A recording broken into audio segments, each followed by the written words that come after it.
حي على الفلاح. قال الله عز وجل في كتابه الكريم بعد أن أقول أعوذ بالله من الشيطان الرجيم لا إكراه في الدين قد تبين الرشد من الغي فمن يكفر بالطاغوت ويؤمن بالله فقد استمسك بالعروة الوثقى لا انفصام لها والله سميع عليم. الله ولي الذين آمنوا يخرجهم من الظلمات إلى النور والذين كفروا أولياؤهم الطاغوت يخرجونهم من النور إلى الظلمات أولئك أصحاب النار هم فيها خالدون. رب اشرح لي صدري ويسر لي أمري واحلل عقدة من لساني يفقهوا قولي. واللهم ثبتنا عند الموت بلا إله إلا الله. اللهم اجعلنا من الذين آمنوا وعملوا الصالحات وتواصوا بالحق وتواصوا بالصبر. آمين يا رب العالمين. Today's khutbah I will be focused especially on the young audience that's sitting here, and my due apologies to those of you that do not understand the English language. نظرا لأن بعضكم لا يفهمون العربية وركز على الشباب اليوم ولذلك استعمل الإنجليزية بجل الخطبة إن شاء الله تعالى. What I wanted to start off with is an understanding of how in many societies religions are seen, not just now but even historically. There are religious majorities and there are religious minorities. And the minorities historically, these are people that are ashamed of being part of that religion because they don't fit with the majority. So they're looked down on as second class, or they're looked down at as inferior people. They live in the poorer neighborhoods. They don't belong. They don't fit with the elite. They don't fit with the mainstream of that society.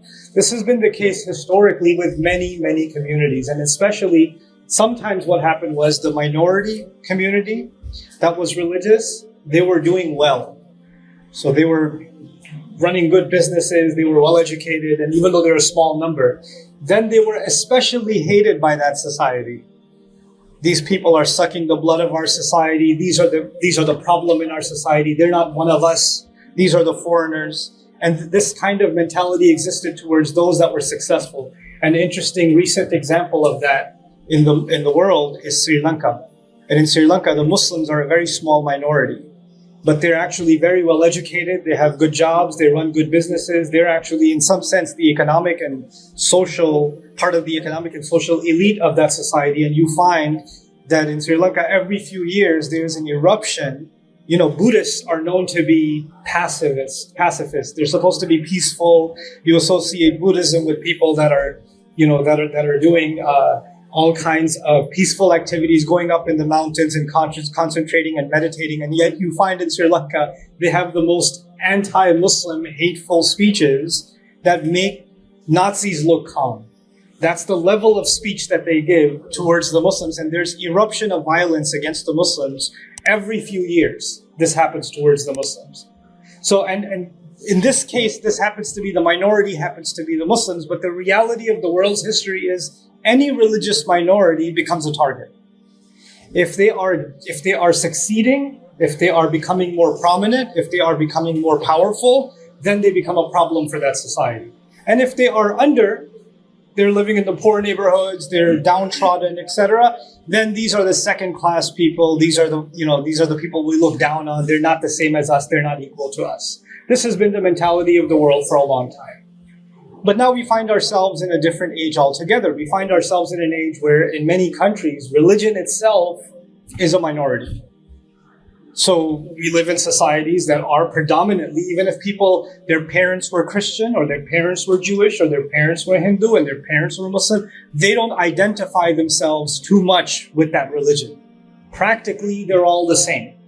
They're all hanging out together. They all have the same habits. So you might find at a bar in different countries, you might find a Christian, a Jew, a Muslim, a Hindu all having a drink together. It's common. So the religion itself has become less and less and less relevant. And so those people who try to hold on to their religion, and of course today I'll be talking about ourselves, Muslims, those who try to hold on to their religion, they become strange. Why do you, like if you're a doctor and you work at a hospital and you take break for salah to pray dhuhr, your colleagues are saying, Why do you do that? Don't you know your religion is so extreme? I mean, it's such a barbaric religion. It's so backwards. Why do you follow that? I thought you're an educated man. So, and if you're in the university, and if there's a girl in the university and she's wearing the hijab, everybody's looking at her like, why are you wearing that? What's wrong with you? Because this is not the way someone educated and intelligent and modern is supposed to be. This is a backwards thing. This belongs in villages and third world countries and places that, people that kill each other. This is for those backwards people. Why are you following this? I thought you're smarter than that. So the deen, anything that looks like Islam is looked at like it's backwards. But this is not just something that happens in Europe or just happens in Australia or happens in some parts of America. It's not just there. This is actually something that happens even in the Muslim world. Even in the Muslim world. You can go to the Muslim world where the Muslims are supposed to be the majority, right? We call them Muslim countries.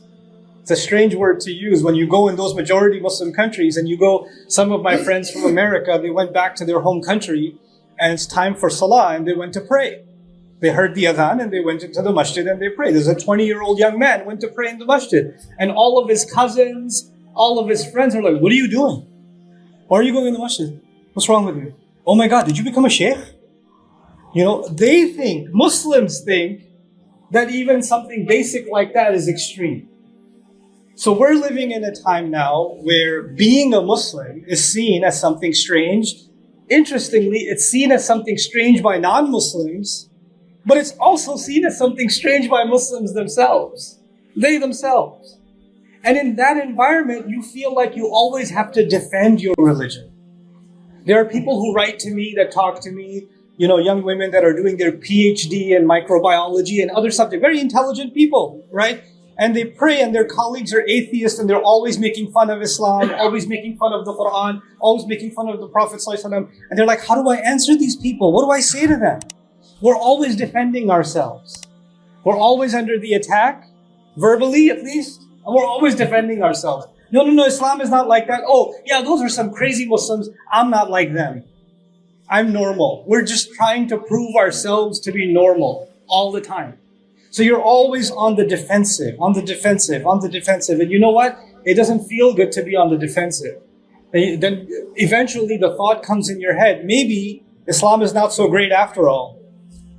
Why do I have to follow this religion if everybody around me, these really smart people, they think it's a stupid thing to do to follow this religion. The majority thinks it's an idiotic thing. So why am I holding on to it so much? Maybe it's just because of is it because of my parents? Is that why I'm Muslim? Is it because I come from a brown country? A black country? Is that why I'm Muslim? That's the only reason?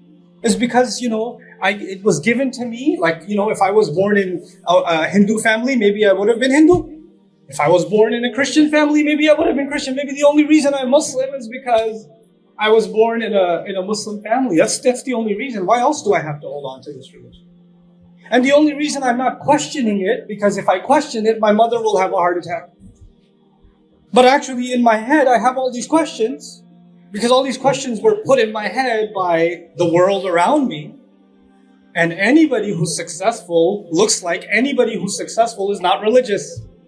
So you know what else is happening? And anybody who's extreme and backwards is religious. So in my head, success is the same as not being religious. And being backwards and extreme is the same as being religious. So why do I need this religion? I don't want to be unsuccessful. I don't want to be backwards. I even met someone who told me that even though they know better, but the moment they see a Muslim, the moment they see a woman in hijab, they think this is someone backwards and oppressed. This is someone oppressed. This is someone who doesn't have freedom.